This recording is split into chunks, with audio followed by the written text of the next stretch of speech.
Selamat mendengarkan podcast ini.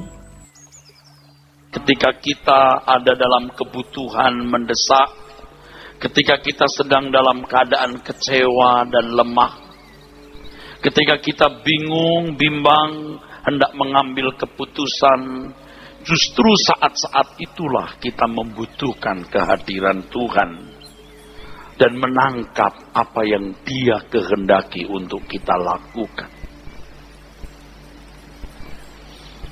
Sebab prinsip hidup orang percaya harus seperti prinsip hidup Tuhan Yesus. Makananku melakukan kehendak Bapa dan menyelesaikan pekerjaannya. Prinsip ini, saudaraku, yang harus terperagakan dalam hidup kita sampai terpersonifikasi, artinya menjadi bagian yang tidak terpisahkan dalam hidup kita, menjadi bagian integral, saudaraku. Dan ini sebenarnya maksud keselamatan itu. Bagaimana mengubah manusia menjadi manusia yang memiliki irama untuk selalu melakukan segala sesuatu yang sesuai dengan pikiran dan perasaan Allah. Tentu Tuhan menciptakan manusia dengan maksud-maksudnya, bukan maksud siapapun. Dan Tuhan yang absolut, Tuhan yang berdaulat penuh, pasti menghendaki agar ciptaannya menjadi makhluk yang melakukan segala sesuatu selalu sesuai dengan pikiran dan perasaan Allah. Kita orang-orang berdosa, saudaraku, telah terbiasa dengan pikiran liar. Orang-orang berdosa terbiasa dengan keinginan-keinginan daging yang jauh dari standar kesucian Allah. Bahkan sekalipun di dalam kacamata manusia, kita orang-orang yang santun, orang-orang yang bermoral, tetapi kita belum sampai pada level melakukan kehendak Allah. Bapak, Ibu, saudaraku sekalian, kita bergereja ini, saudaraku, tak lain dan tak bukan hanya untuk berubah dari manusia berdosa menjadi manusia Allah. Ingat ini, saudaraku. Dari seorang yang dikuasai kodrat dosa, sinful nature, menjadi orang yang dikuasai kodrat ilahi, divine nature. Jika tidak demikian, untuk apa kita berkumpul ini? Berjemaat. Bukan sekedar kita memiliki komunitas yang mengadakan yang namanya ibadah. Sebab ibadah yang sesungguhnya itu, Roma 12 ayat yang kedua, mempersembahkan tubuh sebagai korban yang hidup, yang kudus, dan yang berkenan kepada Allah.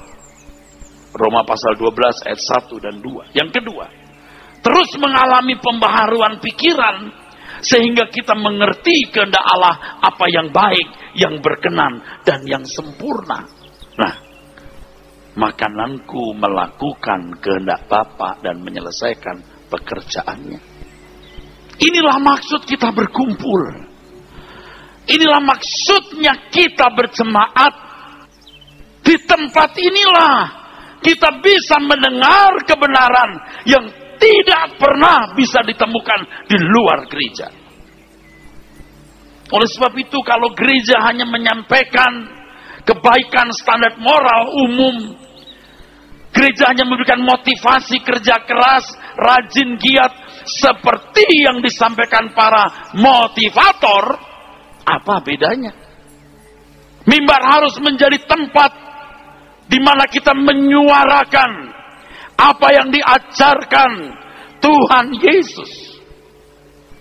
Hamba-hamba Tuhan harus menerima estafet, mandat yang Tuhan Yesus percayakan. Jadikan semua bangsa muridku. bukan muridmu. Oleh sebab itu ajarkan semua yang kuperintahkan, bukan yang diajarkan dunia. Dunia kita sudah sangat jahat, saudaraku. Suaranya jauh lebih keras dari suara mimbar, lewat Facebook, Twitter, internet, lagu, film, dan semua suasana dunia. Jauh, makin jauh dari kebenaran Allah.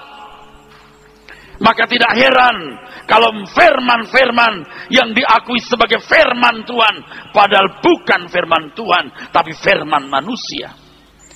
Alkitab yang, suara Alkitab yang dimodifikasi dengan semangat zaman, supaya lebih konsumtif, lebih mendarat, lebih diterima, lebih di welcome oleh pikiran manusia yang makin fasik. Standar kebenaran Allah adalah makananku, melakukan kehendak Bapa dan menyelesaikan pekerjaannya. Kurang dari itu bukan kebenaran. Oleh sebab itu, Bapak Ibu saudaraku sekalian, setiap kita harus betul-betul bersentuhan dengan Tuhan. Harus sungguh-sungguh mengalami Tuhan. Aku sebagai pendeta harus berani berkata, saya sudah menemukan Tuhan, saya sedang menemukan Tuhan, dan aku harus terus menemukan Tuhan. Sebab Tuhan yang lebih luas dari jagat raya ini tidak cukup dimasukkan di kotak yang namanya teologia. Tidak cukup dimasukkan kotak yang namanya pendalaman Alkitab. Tuhan yang lebih luas dari jagat raya ini harus terus diburu untuk dikenal, sehingga secara kognitif kita belajar firman yang benar, dan dalam pengalaman hidup setiap hari kita bersentuhan dengan Tuhan, kita mengalami Tuhan, kita membuktikan bahwa Dia hidup. Jangan biarkan Tuhan kesepian. Engkau sibuk dengan banyak urusan. Kalau untuk nonton, untuk kongko-kongko, untuk jalan-jalan, dan melakukan banyak hal, engkau memiliki waktu.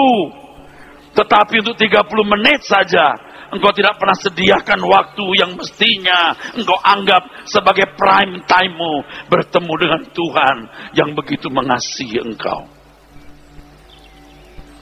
Kalau Tuhan Yesus telah mati di kayu salib, Ia begitu fanatik terhadap kita. Kasihnya begitu ekstrim terhadap kita. Mengapa kita tidak fanatik dan ekstrim terhadap Dia? Lihat kalau orang-orang lagi jatuh cinta, saudara. Begitu ekstrim, begitu fanatik, saudara. Kenapa kita tidak bisa fanatik? Kalau ruangan hatimu tidak engkau sungguh-sungguh sediakan, suatu saat ruangan hati itu tidak pernah, saudaraku sekalian, bisa diisi oleh Tuhan. Seperti ilustrasi, kalau metabolisme tubuhmu masih bisa diperbaiki, maka itu masih ada potensi peluang panjang umur atau sembuh dari sakit. Tapi kalau metabolisme tubuhmu sudah rusak, diinfus, diobati, dia akan reject, dia akan menolak. Dan kalau sudah begini, dokter berkata, bawa pulang saja, Bu. Dia mau minta makan apa, kasih makan. Mau babi hong, babi hing, kasih. Suka-suka deh. Kalau metabolisme jiwamu masih bisa diperbaiki, perbaiki segera. Sampai level tertentu engkau tidak bisa diperbaiki. Jadi kalau siang-siang begini, jam tidur, jam enak istirahat, minggu siang lagi, Anda masih datang ke gereja, ini juga sudah merupakan isyarat yang baik. Tapi jangan hanya berhenti di sini. Sediakan ruangan, waktu, kesempatan yang proporsional untuk raja dan segala raja. Tepuk tangan. Ketika kita memanggil Tuhan semesta alam yang menciptakan langit dan bumi ini sebagai Bapa, betapa Betapa luar biasanya ini. Karena kalimat seperti ini sudah sering diucapkan, sering menjadi kalimat klise. Kita tidak tergetar dengan status sebagai anak dari Yang Maha Agung yang menciptakan alam semesta, yang kita panggil Bapa. Dan akhirnya kita kurang menghormati Dia. Kita merasa cukup di gereja mengangkat tangan, kita menyanyi, kita memuji Tuhan. Hormat bagi Allah Bapa, hormat bagi Anak, hormat bagi Roh Kudus. Hormat bukan di mulut. Hormat dalam kehidupan lewat seluruh tingkah lakumu. Katakan amin. Pernah saudara mendengar cerita ada macan turun dari surga? Suatu kali ada macan ingin turun ke dunia. Dia berbisik kepada malaikat, "Kat, aku mau turun." "Mau apa kamu?" "Ya namanya juga mau tiong-tiong. Mau jalan-jalan, mau rileks." "Ya, bolehlah. Kau boleh turun, tapi jangan makan orang Kristen. Jangan makan orang Kristen." Ingat ini. "Baik. Aku turun dan aku tidak akan makan orang Kristen." Dia turun ke dunia macan ini. Suatu kali ketika dia jalan-jalan, dia ketemu orang Kristen, saudara. Wah, dia lihat manusia. Dia cium. Karena orang Kristen begitu lihat macan, dia jatuh. Beda dengan Daud. Daud lihat macan, lihat singa. Dia pakai umban alih-alih. Singa yang takut. Sebenarnya Daud termasuk orang hebat loh saudaraku. Jadi kalau saudara mendengar kisah Daud, jangan saudara pikir Daud ini hebat karena Tuhan menyertai dia. Oh, Tuhan pasti menyertai. Tapi Daud seorang yang bertanggung jawab. Dia ahli menggunakan umban. Sampai macan pun takut, coba. Singa pun takut, beruang pun takut. Kalau kita ke taman safari, kita yang dikerangkeng. Kalau singa lihat Daud, capek deh. Sebab Daud bisa nembak tepat. Nah, singa ini ketemu orang Kristen, Kristennya tidak seperti Daud, langsung pingsan. Singa, macan. Lalu macannya dia lihat, dia cium dari ujung kaki terus dicium. Lagi tidur, pingsan, dimakanlah itu orang Kristen. Habis. Cuman disisakan mulutnya. Hanya mulutnya yang disisakan. Lalu macan ini kembali ke surga. Malaikat bilang, "Kenapa kamu bunuh orang Kristen? Sudah saya kasih tahu kamu jangan bunuh orang Kristen." "Enggak, aku enggak bunuh orang Kristen." "Itu, aku udah cium seluruh tubuhnya. Yang Kristen cuma mulutnya." Terima kasih. Jadi yang Kristen cuma mulutnya. Dicium ujung ke ujung tidak Kristen, bro. Yang Kristen cuma mulutnya.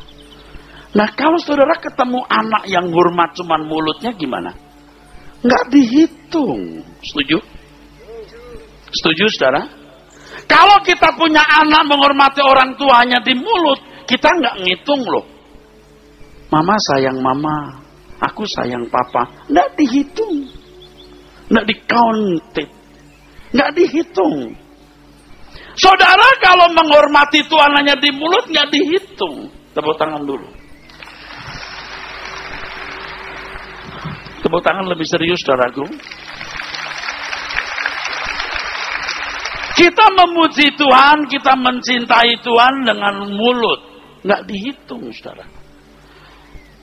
Kita khawatir nanti di surga ada banyak benda seperti ubur-ubur.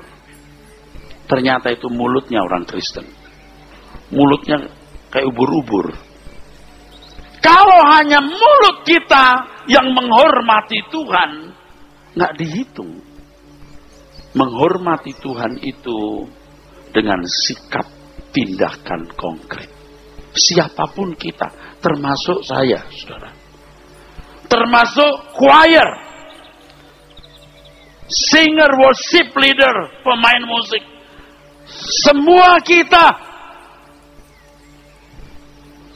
bukan hanya mulut kita yang menghormati Tuhan.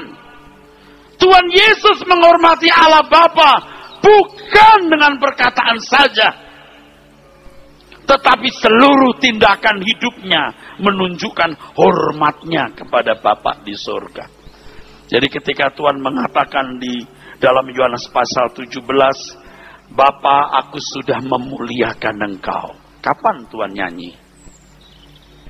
Kita tidak baca Alkitab, tidak kita temukan Tuhan suka menyanyi, kecuali pada waktu mau masuk taman Getsemani, saudaraku. Tuhan Yesus tidak menyanyi-nyanyi, tetapi seluruh tindakannya memuliakan Tuhan. Doksa, memuliakan Tuhan. Di dalam liturgi gereja ada kata doksologi.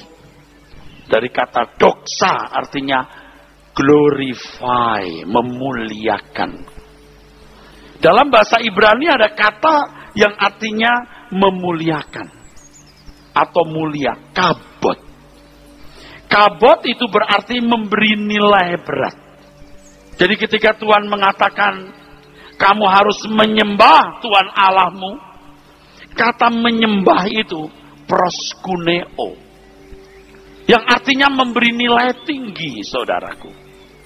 Kalau saudara memberi nilai tinggi berlian saudara atau permata saudara, Anda tidak cukup mengatakan ini mahal. Dia akan suka cerita ini mahal. Saya beli di Jerman, saya beli di Belanda, ini mahal. Ini satu harga mobil baru, kelas 1 miliar. Senang untuk mengatakan ini mahal. Tapi dia tidak taruh di dapur, campur dengan bawang merah. Dia taruh di tempat yang ada bludru, ada sutranya. Dia masukkan kotak, dia simpen, dia kunci. Tindakannya lebih menunjukkan bahwa barang itu berharga. Apakah saudara memberi nilai tinggi Tuhan, menyembah proskuneo, memberi nilai tinggi Tuhan? Tidak cukup dengan kata-kata, saudara, tapi dengan sikap, dengan perbuatan, dengan tindakan. Jadi ketika Tuhan Yesus berkata, aku telah memuliakan engkau Bapa di sorga. Saudaraku, Tuhan Yesus dalam integritasnya yang tinggi, taat kepada Bapa, taat kepada Bapa. Dia tetap dalam track, dalam rencana yang Bapa kehendaki untuk dilakukan sampai di kayu salib. Dia taat sampai mati, bahkan mati di kayu salib. Beri kemuliaan untuk Tuhan Yesus. Dan sekarang kita ikut Tuhan Yesus. Kita ikut jejaknya. Apa yang harus kita lakukan, saudaraku?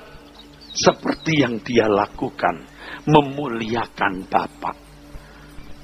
Kalau kita boleh menjadi anak dari pribadi agung yang empunya segala kuasa, kemuliaan, dan kerajaan.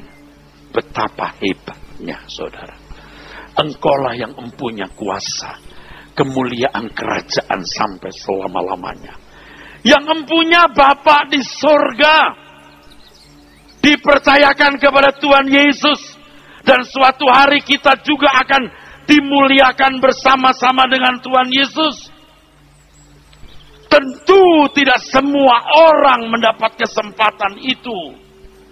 Sebab yang mendapat kesempatan itu adalah orang-orang yang ketika hidup di dunia menjalani hidup seperti yang dijalani Tuhan Yesus. Bapak Ibu saudaraku sekalian, betapa rindunya hati Tuhan Yesus melihat saudara melakukan apa yang dia lakukan. Lebih dari sekedar rajin ke gereja. Katakan amin. Katakan amin. Saudara mengerti ini?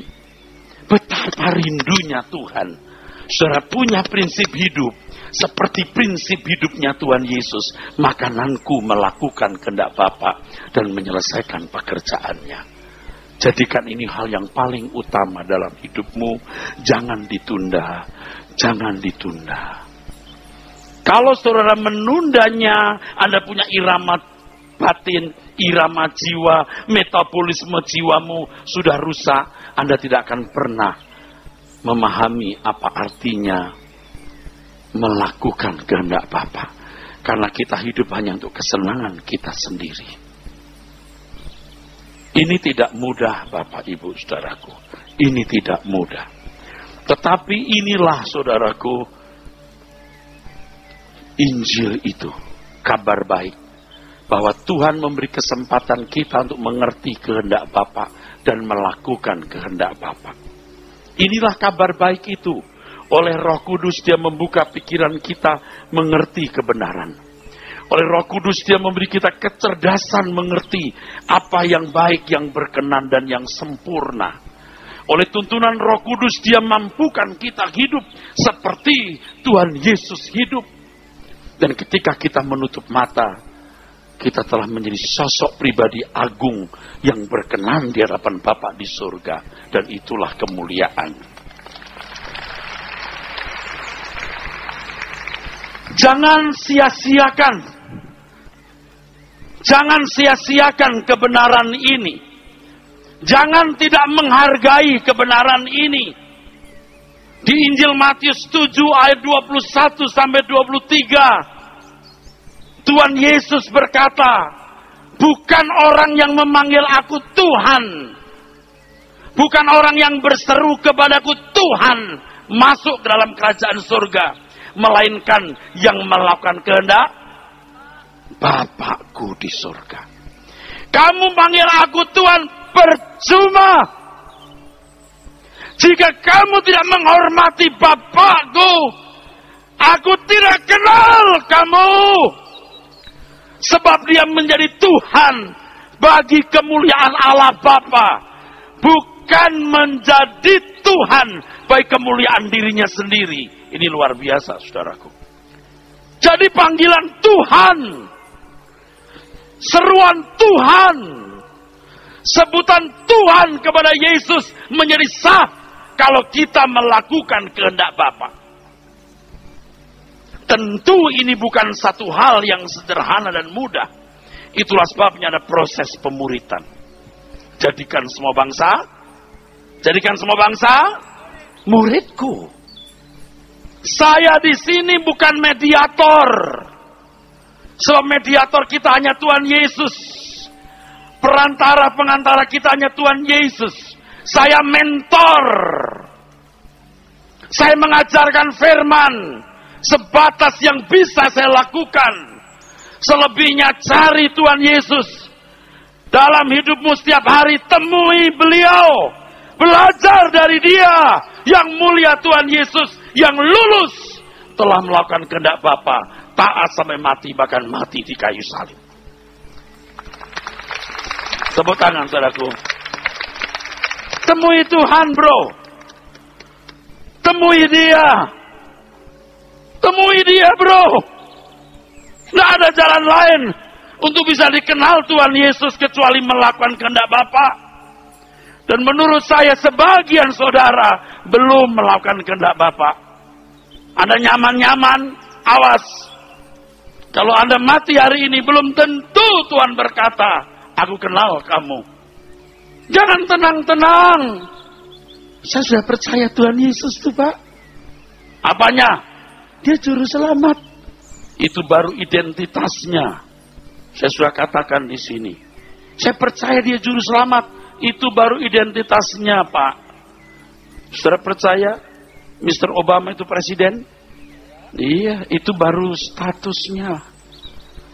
Sekalipun you tahu sejarahnya, you percaya sejarahnya, belum percaya pribadinya.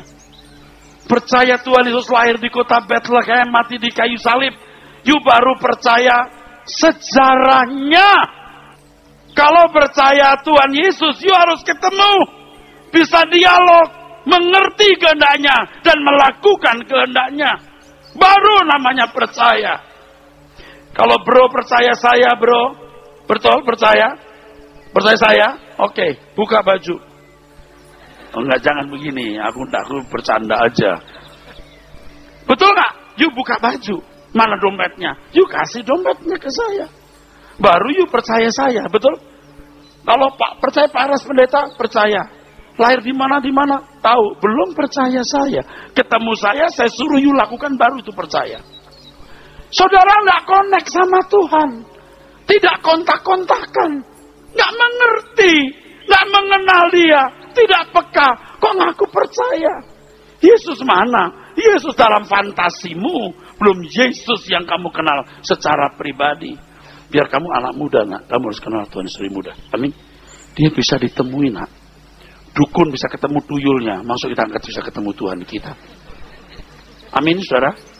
Amin. Dan Tuhan berkata, aku menyertai kamu sampai kesudahan zaman. Dia maha hadir, hanya kamu tidak menghargai kehadirannya. Kamu membuat Tuhan kesepian. Kalau doa buru-buru, lihat jam bola balik. Tuhan sedang mau bercengkerama, ngobrol, mau memberikan nasihat. Ya. Tuh, gitu tuh. Ibu-ibu belum kalau berdoa pikirannya liar. Aduh, tadi kompor udah mati belum ya? Tuh. Lagi berdoa, haleluya. Tadi pintu depan, pintu gerbang dikunci belum ya? Tuh gitu tuh. Saudara mesti sungguh-sungguh seperti mau ketemu presiden. Pakai baju rapi, rumah dirapiin. Nah yang hadir itu lebih besar dari presiden manapun. Kok you gak siapin tuh gimana? Suatu malam saya pakai celana panjang, saya rapi-rapi. Istri saya bertanya begini, mau kemana Pap? Mau menghadap Tuhan. Udah jam 11:30 malam. Pak, menghadap Tuhan itu hanhau. Amin. Kalau nonton film Korea dari pagi sampai sore. Sore saya pagi lagi. Matanya copot pun dicumut taruh lagi. Gila loh, sinting loh. Nonton film Korea bisa begitu. Nonton bola, buset. Jam 1 pagi, jam 2 pagi. Di Eropa sore, di sini tengah malam, udah pagi dini hari. Jam 2 pagi bangun demi bola. Bangun, udah. Pasang mie instan. Bikin kopi, siap. Kacang, siap di situ. Ini mata biar ngantuk, diganjel pakai korek api punya. Demi bola, kenapa untuk Tuhan gak usah tengah malam bro. Jam 5 pagi you bangun ketemu. Jam 10 malam atau tengah hari ibu-ibu yang di rumah.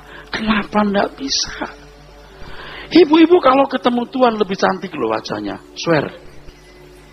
Loh, aminnya sambil bercanda loh. Cahayanya beda bu. Anda ketemu Tuhan, memuji Tuhan, enzim positif bangkit semua. Tapi you tidak berdoa, you stres, you pukul-pukul pala, enzim bagus, enzim positif banyak mati. Akhirnya yang tinggal kanker, ginjal, paru, itu tumor dan lain-lain. Percaya saudara. Dengan hubungan dengan Tuhan di dalam ruang doa, distimulasi lewat pertemuan itu, keluar kamar menghayati kehadiran Tuhan, waktu di mobil menghayati kehadiran Tuhan, waktu nunggu bus atau naik kendaraan umum menghayati kehadiran Tuhan. Sudah sengaja terus menghayati sampai akhirnya tanpa kita sengaja kita sudah terbiasa menghayati kehadiran Tuhan. Kalau sudah begitu Anda akan tidak mudah berbuat dosa. Anda tidak mudah berbuat dosa. Anda akan lebih takut akan Tuhan. Saudara akan terus berusaha mengerti kehendak Tuhan. Dan hebatnya nih, Anda boleh buktikan. Kalau saudara menghayati Tuhan, itu ibarat kabut. Makin tebal, makin tebal, makin tebal, makin tebal. Selain kita takut akan Tuhan, tidak sembarangan kita bertindak. Hati kita juga teduh di dalam segala keadaan, saudara. Oleh sebab itu, saudaraku sekalian, harus ada tekad menghormati Tuhan, harus ada komitmen. Jadi kalau cuma di gereja kita memuji menyembah Tuhan, lalu kita pulang kita merasa sudah menghormati Tuhan, betapa konyolnya. Justru ketika kita keluar dari ruangan ini, kita hidup di tengah-tengah masyarakat, justru itulah saudaraku sekalian, bukti apakah kita sungguh-sungguh menghormati Dia atau tidak. Jadi kalau anak-anak di rumah dengan perkataan saja menghormati Tuhan, tetapi dalam tindakan hari-hari tidak, itu menyakiti hati orang tua. Saya tanya kepada saudara-saudara sekalian, saudara sudah melakukan kehendak Bapak belum?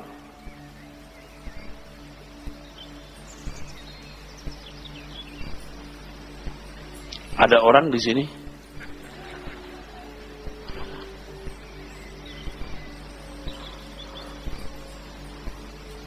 Saudara sudah melakukan kehendak Bapa belum?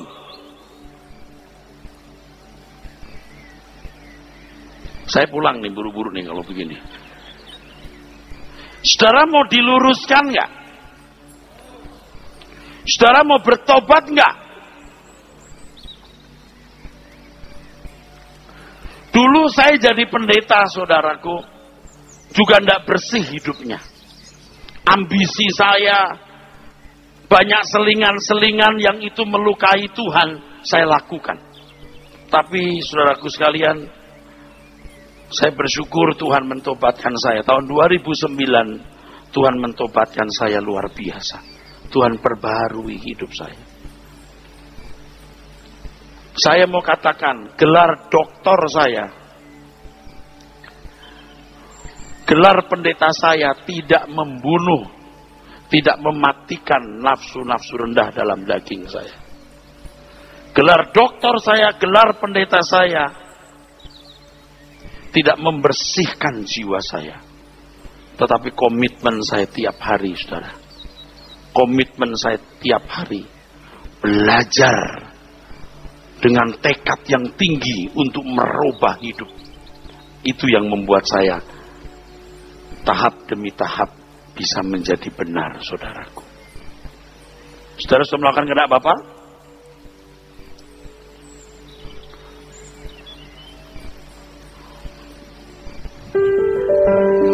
Saudara sudah melakukan kehendak Bapa? Anda nggak marah? Saya tanya lagi. Anda sudah melakukan kehendak Bapa? Kalau belum, jawab belum. Loh kok baru belum belakangan? Di-compare ya Pak baru, oke. Saudara sudah melakukan kehendak Bapa? Oke, belum semuanya. Proses, belum semuanya. Belajar, bagus. Jawabannya bagus-bagus. Belum 100%. Sudah berapa persen, Bu? 50. Sekarang umurnya berapa? 50% masih bisa dikejar nggak? Bisa, mudah-mudahan. Loh kita harus jujur. Belum, Pak, belum. Supaya kita berdamai dengan Tuhan. Aku mau berdamai dengan Tuhan. Aku belum selama ini. Tapi siang ini Tuhan, jam 3:04, mendekati 3:30, aku bertobat Tuhan. Aku berdamai, so sorry Tuhan. Aku mau belajar. Bapak tadi berkata belajar. Belajarnya rajin atau kurang rajin selama ini pertanyaannya. Oke, meningkat, oke. Dengan mendengar khotbah ini Pak, lebih meningkat. Bapak umurnya berapa? 48, hampir mendekati 50 ya Pak. Nggak lama Pak. 70 tahun itu 21 hari, 21 tahun lagi ya Pak ya. Umur saya 56 Pak, saya lebih tua. Tapi kayaknya Bapak lebih duluan nggak apa-apa. Saya juga takut. Saya tidak bluffing ngarang-ngarang. Saya juga takut Pak. Tuhan berkata, aku tidak kenal kamu, biar kamu serang ngusir setan, bernubuat, mengadakan banyak mujizat. Kamu tidak melakukan kehendak Bapa. Maka saya tulis lagu ini. Tuhan, tinggallah sertaku. Hari telah senja, waktuku pulang kembali menghadap Bapa.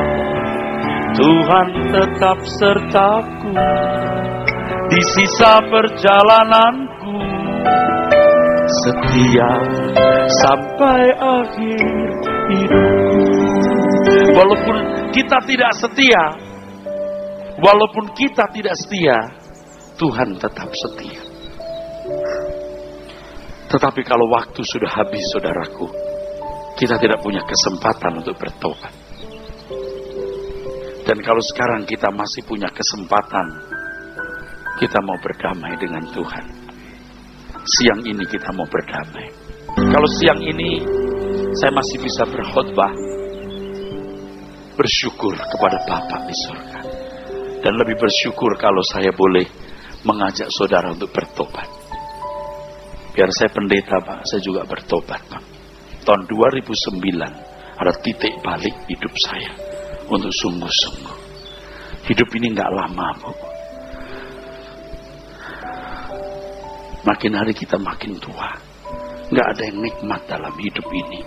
Life is so tragic. Hidup itu tragis. Kita dulu punya anak, kita gendong-gendong, kita timang-timang, sebentar sudah besar, mau menikah, satu pacaran, mau nanti menikah juga. Kita tinggal berdua, kucuk. Nanti satu persatu, nanti satu dipanggil Tuhan. Life is so tragic. So, prepare yourself for your eternity. Hidup ini tragis. Persiapkan untuk kekekalan. Dan tidak ada persiapan lain kecuali satu ini, berkenan di hadapan Tuhan. Amin, Pak. Semua kesenangan, semua apa yang telah kita miliki kita lepas. Tapi kalau kita sudah bisa memiliki irama jiwa yang melakukan kehendak Bapa dan menyelesaikan pekerjaannya, itu harta abadi. Kalau kamu semudah ini sudah mendengar khotbah, kamu terima, nak, kamu luar biasa nanti. Kamu sukar jadi miskin, bahkan kamu gak akan pernah jadi miskin. Kamu akan dipelihara Tuhan luar biasa. Amin. Om, kita ketemu di surga, Om. Amin. Om menangkap apa yang saya khotbahkan? Saya jadi pendeta juga bertobat, Om. Kalau gak saya mata duitan, Om. Oke. Amin. Kita mau selamat, oke? You jadi perwira tinggi Tuhan. Amin. Ya, jangan ikuti teman-temanmu yang tidak kenal Tuhan. Amin. Oke. Kamu juga, nak, sini. Sun dulu. Kamu kok jual mahal? Sini, sun dulu baru Om ke sana. Biasanya gimana? Ya, bagus. Orang pengen mencium saya, nak, nggak bisa. Kamu bisa, kenapa kamu tolak?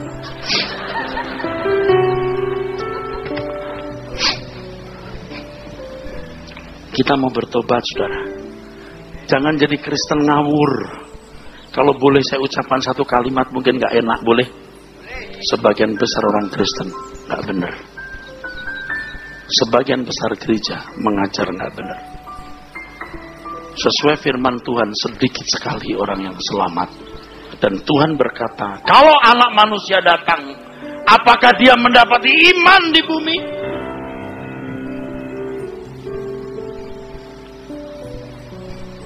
Jangan sombong. Kita harus merendahkan diri di hadapan Tuhan dan mengakui bahwa kita belum melakukan kehendak Bapa. Dan mungkin saat ini kita juga masih hidup dalam banyak kesalahan, dosa, kejahatan. Kita harus punya komitmen untuk menghormati Tuhan dengan sikap, dengan ucapan, dengan tindakan. Hanya itu yang bisa menyenangkan Tuhan. Saya punya teman-teman baik-baik, saudara. Dan mereka melayani saya kadang-kadang begitu luar biasa. Saya sering berkata, aku tidak bisa balas kebaikanmu. Tapi aku akan bawa kamu ke surga. Supaya kalau aku ada di sana, kamu bersama aku. Aku berhutang kebaikan kepada kalian. Aku harus hidup benar supaya jadi contoh dan teladanmu. Dan sekarang aku ada di sini, di Betani Nginden. Aku mau berkata, ayo kita bersama ke surga. Kalau kita telah bersalah kepada Tuhan, kita bertobat minta ampun. Tidak terlalu senang hidup ini. Seberapa senangnya. Apalagi kalau saudara sekarang hidup dalam kekecewaan. Mungkin dalam kegagalan ekonomi, kegagalan rumah tangga, sakit penyakit yang mengancam nyawamu. Jangan takut, ada kekasih yang akan mendampingimu. Kalau engkau melakukan kehendak Bapa, sebisa-bisanya. Kerinduan hati ini kau dapati, aku setia hidup berkenan di hadapan. Saatku menutup mata, tunai sudah panggilanku, menggenapi rencanamu Bapa. Saya berkata kepada teman-teman saya di Jakarta, ketika saya berkhotbah pertama di sini, kalian taunya Betani Kemakmuran. Tetapi ketika aku berkhotbah, aku melihat jemaat itu hatinya mudah dinasihati. Sementara saya berkhotbah, tidak sedikit yang menangis. Dan hari ini pun saya lihat mata-mata kalian juga menangis. Bukti bahwa kalian punya hati yang baik. Orang bilang Betani Kemakmuran, terserah. Hari ini kita mendengar kebenaran. Kita mau makmur dalam kerajaan surga. Amin. Kita bertepuk tangan. Saya bukan karena mau memuji saudara. Sungguh, saya sudah berkhotbah di banyak tempat. Bukan ratusan, bisa ribuan. Tapi di sini saya merasa saudara bisa menyatu dengan roh saya. Padahal saudara baru mendengar 1-2 kali khotbah saya. Itu hebat loh.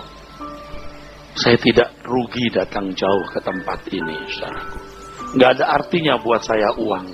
Sama sekali nggak ada artinya. Tapi kesempatan bertemu dengan orang sebanyak ini dan menyampaikan firman, dan saudara mendengar firman dan menerimanya, itu luar biasa. Itu luar biasa.